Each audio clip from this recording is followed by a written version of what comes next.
வணக்கம். என்னோட பேர் வந்து செல்வமாயாண்டி. எங்கள் அம்மா வந்து கோதிமுன்னு, அப்பா பூமிநாதன். நான் வந்து விருதுநகர் மாவட்டம் புல்வாய் கிராமத்தை சேர்ந்தேன். நீங்கள் எங்கே படிச்சீங்க அப்படிங்கிறத இன்ட்ரோ கொடுத்துருக்கோங்க. நான் வந்து மருதிருவர் கல்வி மையம் திருப்பரங்குன்றத்தில் படித்தேன். இது உங்களோட எத்தனாவது அட்டம்ப்ட்டு?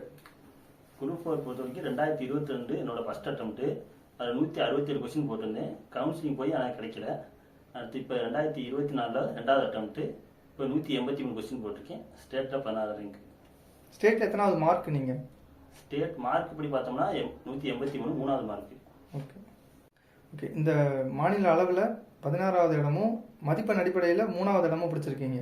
இந்த இடத்த நீங்கள் அடையிறதுக்கு என்ன மாதிரியான பாதைகளை கடந்து வந்தீங்க? எவ்வளோ ஸ்ட்ரகிள்ஸை ஃபேஸ் பண்ணி அதுக்கப்புறம் இந்த ஸ்டேஜ் வந்திருக்கீங்கல்ல, அதை பற்றி கொஞ்சம் எக்ஸ்பிளைன் பண்ணுங்கள். டிஎன்பிஎஸ் படிக்க என்னோட ஐடியாவே கிடையாது. நான் வந்து டிப்ளமா தான் முடிச்சிருந்தேன். டிவிஎஸ் கம்பெனி தான் வளர்த்துட்டு இருந்தேன். கொரோனா டயத்தில் நிறையா வந்து வேலை இல்லாமல் எல்லா பக்கமும் நிப்பாட்ட ஆரம்பிச்சிட்டாங்க. சரி, இது நிரந்தரம் இல்லாமல் போயிடும் அப்படின்றக்காக தான் நான் டிஎன்பிஎஸ்சி படிக்கின்ற ஒரு இது மாற்றத்துக்கு வந்தேன். ஆரம்பத்தில் வரும்போது எனக்கு வந்து எந்த ஒரு ஐடியாவுமே கிடையாது. புதுசாக தான் இருந்துச்சு. எதுக்கு ஒரு கிஸ்ட்ரியோ அப்படி கிஸ்ட்ரி பார்ட்டி எதுவுமே எனக்கு தெரியாமல் தான் இருந்தேன். முதல்ல வந்து கிஸ்ட்ரி தான் இப்போ எடுத்து வாசிக்கும் போது எனக்கு ரொம்ப பிடிச்சிருந்துச்சி, ரொம்ப பிடிச்சிருந்துச்சி. சரி, நம்ம வந்து தெரிஞ்சுக்கணுன்றக்காக தான் அடுத்து முதல்ல படிக்க ஆரம்பிச்சிட்டேன். முதல்ல வந்து வேலைக்கு கொண்டு வந்தேன். ஆனாலும் வந்து அந்த ஹிஸ்ட்ரியெல்லாம் வாசிக்கும் போது இவ்வளோ விஷயம் நம்ம தெரியாமல் இவ்வளோ நாள் இருந்திருக்குமே அப்படின்னு சொல்லிட்டு ஒன்று தெரிஞ்சுக்கணும்னு அடுத்து ஹிஸ்ட்ரி படிக்க ஆரம்பிச்சேன். அப்புறம் வந்து பாலிட்டின்னு சொல்லுவாங்க, அதுவுமே எனக்கு என்னன்னு கூட தெரியாது. ஸ்கூலில் படிச்சேன்னு போய் ஆகும் இல்லை. அப்புறம் புதுசாக இருக்குன்னு அதையும் எடுத்து படிக்க ஆரம்பித்தேன். அதுவும் எனக்கு ரொம்ப பிடிச்சிருந்துச்சு. எல்லாமே அதுக்கடுத்து பிடிச்சி வந்து தெரிஞ்சுக்கணும்னு படிக்க ஆரம்பிச்சிட்டேன். நான் வந்து டிப்ளமோ முடிச்சிருக்கேன். டிவிஎஸ் கம்பெனியில் தான் விளாண்டுக்கிட்டு இருந்தேன். 2016 டிப்ளமோ முடித்தேன். 2019 வரைக்கும் டிவிஎஸ் தான் விளாடுறேன். 2019 கொரோனா லாக்டவுனில் வந்து எல்லா பக்கமும் வந்து ஆள் ஸ்டாப் பண்ண ஆரம்பிச்சிட்டாங்க. சரி, இது நிரந்தரம் இல்லைன்னு சொல்லிட்டு நம்ம வேறு ஏதாச்சும் பண்ணணும் அப்படின்னு சொல்லிட்டு சரி டிஎன்பிஎஸ்சி படிக்கலாம்னு முடிவு பண்ணேன். ஆனால் லாக்டவுன் போட்டாங்க. லாக்டவுன் போட்டதுனால சரி, லாக்டவுன் முடிஞ்சதுக்கப்புறம் ஏதாச்சும் டிஎன்பிஎஸ்சி சென்டரில் சேர்ந்து படிப்போம். எங்கள் அம்மா வந்து ஒரு வருஷத்தில் ரிட்டையர் ஆகிற மாதிரி இருந்துச்சு. அந்த ஒரு வருஷம் தான் எனக்கு டைம். சரி, அதுக்குள்ளே நம்ம எப்படியாச்சும் பாஸ் ஆகி வேலைக்கு போகணும். அப்போ ஏதாச்சும் நல்லா கோச்சிங் சென்டர் அப்போ சேரணும் அப்படின்னு சொல்லிட்டு காசு எவ்வளோ செலவாலும் பரவாயில்லன்னு தான் பிளான் பண்ணியிருந்தேன். ஆனால் வந்து லாக்டவுன் போட்டு அடுத்துமே வந்து எந்த சென்டருக்குமே அனுமதி இல்லை. ஆன்லைனில் தான் நடத்திக்கிட்டு இருந்தாங்க. சரி, புதுசாக நம்ம போகிறதுனால வந்து புக்கு எதுவுமே கிடையாது, ஆன்லைன் நடத்த நமக்கு எதுவும் பண்ண முடியாது அப்படின்னு சொல்லிட்டு சரி சென்டர் தொடர்ந்து வரைக்கும் வெயிட் பண்ணுவோம் அப்படின்னு தான் முடிவில் இருந்தேன். அப்புறம் எதார்த்தமாக ஃபேஸ்புக்கில் வந்து மருத்துவ கல்வி வந்து ஸ்டார்ட் பண்ண போகிறாங்கன்னு போட்டிருந்தாங்க திருமங்கலத்தில். சரி, அப்போ மருத்துவ சார்ட்டை தான் ஃபோன் பண்ணி கேட்டேன். வர சொன்னாங்க. ஆனால் வந்து மருத்துவ கல்வி வந்ததுக்கப்புறம் வந்து எனக்கு இதுதான் ஃபஸ்ட் டைம்ன்றனால என்கிட்ட புக்கோ எதுவுமே கிடையாது. இதுக்கு முன்னாடி வந்து நான் ஸ்கூல்லேயும் சரியாகவும் படித்தது கிடையாது. ஆவரேஜ் ஸ்டூடெண்ட் தான். அதனால் எனக்கு எப்படி படிக்கிறது, கூடயும் என்கிட்ட ஃப்ரெண்ட்ஸும் யாரும் டிஎன்பிஎஸ்சி படிக்கிற ஸ்டூடெண்ட்டும் கிடையாது. நான் புதுசாக தான் இங்கே நம்பி என் மேலே நம்பிக்கை வச்சு தான் நான் இங்கே வந்தேன். சரி, எப்படி இருந்தாலும் ஃப்ரீயாக இருந்தாலும் நல்லா இருக்காது போட்டு கோச்சிங்கு. ஆனால் நம்ம மேலே நம்பிக்கை, நம்ம படித்தோம்னா பாஸ் ஆகிடும்னு நினச்சி தான் நான் வந்தேன். ஆரம்பத்தில் என்கிட்ட எந்த புக்குமே கிடையாது. இங்கே வந்து நிறையா பேருக்கு வாங்கி கொடுத்தாங்க. புக்கு தான் வாங்கி கொடுத்தாங்க. எனக்கு வாங்கி கொடுத்தாங்க புக்கு வந்து. ஃபஸ்ட்டு ஹிஸ்ட்ரி எடுத்து படித்தேன். அப்போ தான் வந்து இவ்வளோ அதுக்கு முன்னாடி வந்து ஹிஸ்ட்ரியெல்லாம் ஸ்கூலில் சரியாகவே படித்தது கிடையாது. மனப்பாடம் பண்ணி மார்க்குக்காக மட்டும் எழுதிட்டு போயிருப்பேன். இங்கே படிக்கும்போது நிறையா பேரை வந்து தெரிஞ்சுக்கிற மாதிரி இருந்துச்சு. அப்படியே அது எனக்கு ரொம்ப பிடிக்க ஆரம்பிச்சிச்சு. சரி, வந்து நான் தெரிஞ்சுக்கிறேன்னு அடுத்து படிக்க ஆரம்பித்தேன். அதே மாதிரி பாலிட்டின்றது அதுக்கு முன்னாடி கேள்விப்பட்டதே கிடையாது. அந்த மாதிரி தான் இருந்துச்சு. கான்ஸ்டியூஷன் என்னான்னு எனக்கு தெரியாது. இங்கே வந்ததுக்கப்புறம் சரி அதையும் படித்து கொஞ்சமாக தெரிஞ்சு அது மேலே இன்ட்ரெஸ்ட் வந்துருச்சு. அடுத்து தெரிஞ்சுக்கணுன்றக்காண்டியே அடுத்து படிக்க ஆரம்பித்தேன். அதே மாதிரி தான் எல்லா சப்ஜெக்ட்டுமே அடுத்து ஜாக்கருக்கும் அதுவும் அதே மாதிரி ரொம்ப வந்து எல்லா எந்தெந்த இடம் எங்கே இருக்குது அப்படின்னு அப்போ தான் எனக்கு தெரிய ஆரம்பிச்சிச்சு. ஸ்கூல்லலாம் நம்ம மேப்பில் வந்து ஒரு மார்க்கில் வாங்க மாட்டேன், எதுவுமே எனக்கு தெரியாது. இங்கே வந்து எல்லாமே தெரிஞ்சுக்கிறது எனக்கு வந்து ரொம்ப பிடிச்சிருந்துச்சு. அதனாலேயே நல்லா வந்து படிக்க ஆரம்பிச்சிட்டேன். ஆரம்பத்தில் எனக்கு வந்து மார்க் ரொம்ப கம்மியாக தான் வந்துச்சு. டெஸ்ட்லாம் போடும்போது எனக்கு ஒரு பயம் இருந்துச்சு. நிறையா கொஞ்சம் 4-5 பேர் சீனியர் இருந்தாங்க.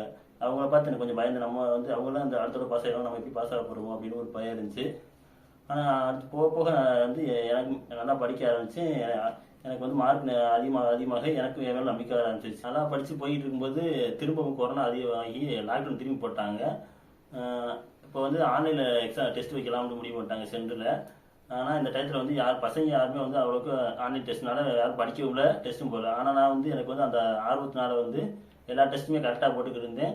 அதே மாதிரி நல்லா ஃபுல் டைம் அதை வந்து படித்து நல்லா ரிவிஷன் பண்ணி கரெக்டாக டெஸ்ட்டு போட்டுக்கிட்டு இருந்தேன். மற்றவங்க மார்க்கையும் நான் பார்க்கவும் இல்லை, என்னோடய மார்க் கரெக்டாக கூட்டிகிட்டே இருந்துச்சு. லாக்டவுன் டைம் தான் நான் வந்து நல்லா படிக்கிறதுக்கு முக்கியம் காரணமாக இருந்தது அதுதான். ஏன்னா அந்த டயத்தில் வந்து நான் மற்ற எதை பற்றியுமே யோசிக்காமல் ஃபுல்லாக படிப்பில் தான் ஃபோக்கஸ் பண்ணேன். எங்கேயுமே சோர்வாகலை. நல்லா அந்த லாக்டவுன் டயத்தை நான் யூஸ் பண்ணது தான் எனக்கு வந்து நல்ல மார்க் அடுத்து கரெக்டாக மார்க் எடுக்க வந்து எனக்கு உதவுச்சு. அடுத்து திருப்பி வந்து சென்டர் ஸ்டார்ட் பண்ணாங்க. அடுத்து தொடர்ந்து எல்லா டெஸ்ட்லையுமே நானே ஃபஸ்ட்டு மார்க் எடுக்க ஆரம்பித்தேன். அது வந்து எனக்கு சாருக்கு வந்து ரொம்ப வந்து பாராட்டினது வந்து எனக்கு இன்னும் வந்து ரொம்ப இதாக இருந்துச்சு. எல்லா டெஸ்ட்லையும் நம்ம தான் ஃபஸ்ட்டு மார்க் எடுக்கணும் அப்படின்னு சொல்லிட்டு ஒரு வெறி வந்து நல்லா படிக்க ஆரம்பித்தேன். இன்னமும் இப்படியே படிக்கிறது, டெஸ்ட்டில் ஃபஸ்ட் மார்க் எடுக்கிறது வாழ்க்கை ரொம்ப சந்தோஷமாக இருந்துச்சு. இப்போ இருந்த மாதிரி சந்தோஷம் வந்து இதுக்கு முன்னாடி நான் அனுபவிச்சது இல்லை. ஏன்னா எனக்கு வந்து அதுக்கு முன்னாடி நான் ஒரு எந்த போட்டியிலையோ இதுலேயும் ஒரு ஃபஸ்ட்டு ப்ரைஸோ போட்டியில் கலந்து கொடுக்க மாட்டேன். ஆனால் இங்கே வந்து டெஸ்ட்டில் ஃபஸ்ட் மார்க் எடுக்கிறது அப்படின்னு சொல்லிட்டு எல்லாமே ஒரு சந்தோஷமாக தான் இருந்துச்சு. நல்லா போயிட்டு இருக்கும்போது ஆனால் திடீர்னு உடம்புல ப்ராப்ளம் வர ஆரம்பிச்சிச்சு. கண்ணில் ப்ராப்ளம், அடுத்து காதில் ப்ராப்ளம் இப்படி வந்ததுனால வந்து அடிக்கடி ஆஸ்பத்திரி போகிற மாதிரி ஆகிப்போச்சு. அப்படியே வந்து கொஞ்சம் கொஞ்சமாக வந்து படிப்பு கொஞ்சம் கொஞ்சமாக டல்லாக. அதுக்கு முன்னாடி வரைக்கும் டெஸ்ட்டு கிளாஸ்ன்னு எதுவுமே லீவோ எதுவுமே போட்டது கிடையாது. எல்லாமே கரெக்டாக போய்கிட்டு இருந்துச்சு. இந்த கண்ணில் ப்ராப்ளம் வந்து அடுத்து அடிக்கடி தூக்கம் வர ஆரம்பிச்சிச்சு. டெஸ்ட்லேயும் தூக்கம் வந்துருச்சு, கிளாஸ்லேயும் என்னால் உட்கார முடியல. இப்படியே வந்து ரொம்ப மன உளைச்சல் ஆக ஆரம்பிச்சிச்சு. இருந்தாலும் ஏதோ என்னால் இதுக்கு முன்னாடி நல்லா படித்ததுனால ஆனால் டெஸ்ட்டில் மட்டும் மார்க் ஓரளவுக்கு நல்லா வந்துட்டு தான் இருந்துச்சு. கடைசியில் எனக்கு கொஞ்சம் கொஞ்சமாக நம்பிக்கையும் குறைய ஆரம்பிச்சிச்சு. அடுத்து குரூப் 4 எக்ஸாம் வந்துருச்சு. அடுத்து கடைசியாக வந்து ஃபுல் டெஸ்ட் வைக்க ஆரம்பிச்சிட்டாங்க. ஃபுல் டெஸ்ட்டில் வந்து 150 மேலே ஒரு 2 டெஸ்ட்டில் மார்க் எடுத்ததுனால எனக்கு திரும்பி இருந்தாலும் நம்பிக்கை வந்துச்சு. ஏன்னா நான் மாதிரி எடுக்க முடியும், மார்க் படிக்கலாம் சரியாக படிக்கணும், மார்க் வந்துடும் நினச்சேன். ஆனால் வந்து குரூப் 4ல் வந்து 167 கொஸ்டின் தான் என்னால் போட முடிஞ்சிச்சு. அம்மா வந்து அங்கன்வாடி மையத்தில் வேலை பார்த்துட்டு இருந்தாங்க. அவங்களும் வந்து ரிட்டையர்ட் ஆகிட்டாங்க. ரிசல்ட் வரைக்கும் கொஞ்சம் டிலே ஆகிட்டே இருந்துச்சு. நானும் எப்படா ரிசல்ட் வரும் அப்படின்னு சொல்லிட்டு பார்த்தா 167 கொஸ்டின் தான் வந்துருந்துச்சு. அடுத்து சிவி அப்லோட் பண்ணேன். அடுத்து கவுன்சிலிங் லிஸ்ட்டு விட்டாங்க. சரி நானும் வந்து சென்னை கவுன்சிலிங் போனேன். எப்படியாச்சும் வேலை கிடச்சிடும் அப்படின்னு நினச்சி தான் போனேன். ஆனால் வந்து கரெக்டாக 20 பேருக்கு முன்னாடி வந்து எனக்கு கரெக்டாக முடிஞ்சிருச்சு.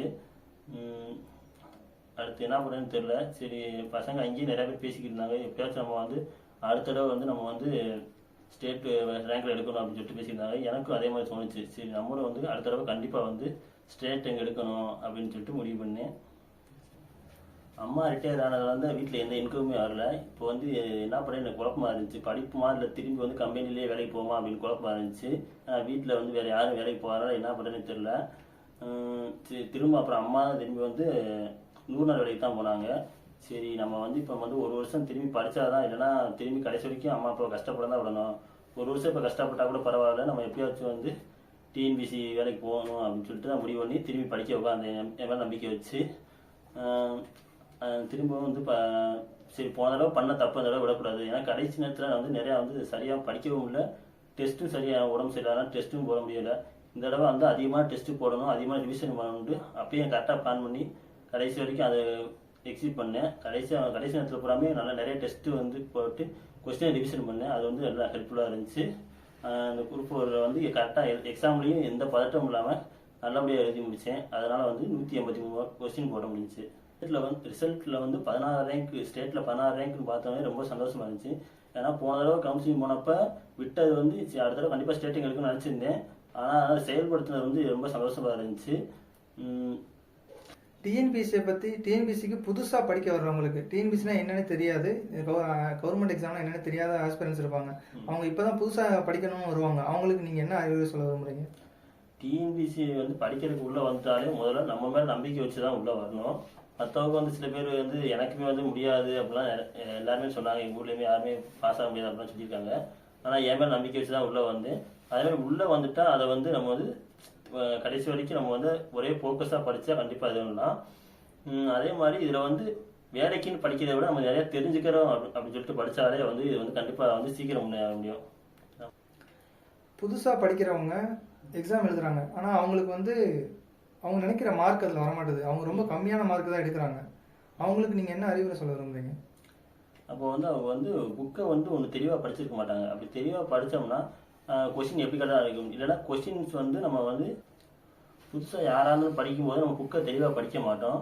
அதே நம்ம வந்து அந்த கொஸ்டினில் வந்து பார்த்துட்டோம்னா கொஸ்டின்ஸ் டெஸ்ட்டு போட நமக்கு தானாகவே இம்ப்ரூவ்மெண்ட் தெரியும். அந்த கொஸ்டினை வந்து தினமும் வந்து எந்த பக்கத்தில் கேட்டிருக்காங்க அப்படின்னு சொல்லிட்டு ரிவிஷன் பண்ணி பார்த்தாலே தெரியும்.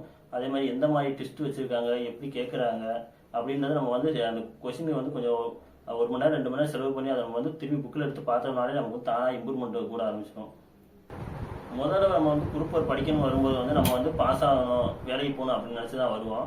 ஆனால் இப்படி 1 மார்க் 2 மார்க்கில் மிஸ் பண்ணும்போது வந்து சரி நம்ம துவண்டு போயிடக்கூடாது. ஏன்னா வந்து இது வந்து நமக்கு வந்து ஸ்ட்ரேட் ரேங்க் எடுக்க வாய்ப்பாக தான் நம்ம பார்க்கணும். ஏன்னா அந்த 1 மார்க் வேலைக்கு போயிடலாம் கூட நம்ம வந்து இந்த 1 வருஷத்தை நம்ம வந்து அடுத்து படிக்கிறோம் அப்படின்னா அந்த வேஸ்ட் ஆகிற அந்த 1 வருஷத்துக்கு வந்து அதுக்கேற்ற மாதிரி நம்ம வந்து ஸ்ட்ரேட் ரேங்க் எடுத்து அதை சரி பண்ணணும் தான் நினைக்கணும். நம்ம ஸ்ட்ரேட் ரேங்க் எடுத்து நம்ம வந்து அந்த 1 வருஷம் நம்ம வேஸ்ட் பண்ணது யாரும் தப்பாக பேசாத அளவுக்கு நம்ம வந்து ஸ்ட்ரேட் ரேங்க் எடுத்து காமிக்கணும். பயின்று மாநில அளவில் 16 இடமும் நம்ம மதுரை மாவட்டத்தில் 2வது இடமும் பெற்ற அவர்களுக்கு மரியாதை செலுத்தும்.